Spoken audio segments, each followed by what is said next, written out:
are protesting in front of CAB because black marketing has been done, huge malpractices have been done.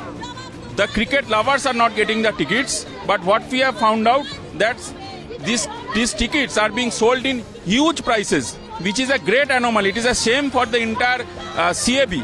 The CAB administration has not introspected properly. They have even cared that the people, general people at large, are get tickets in the right prices.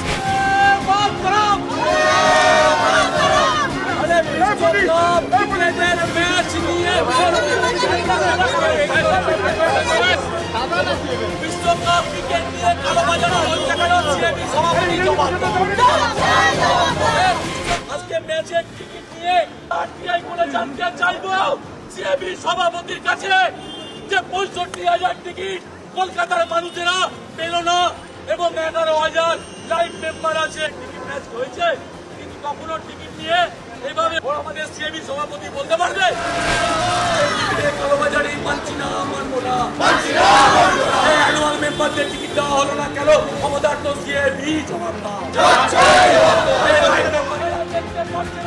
CAB সভাপতি জবাব দাও।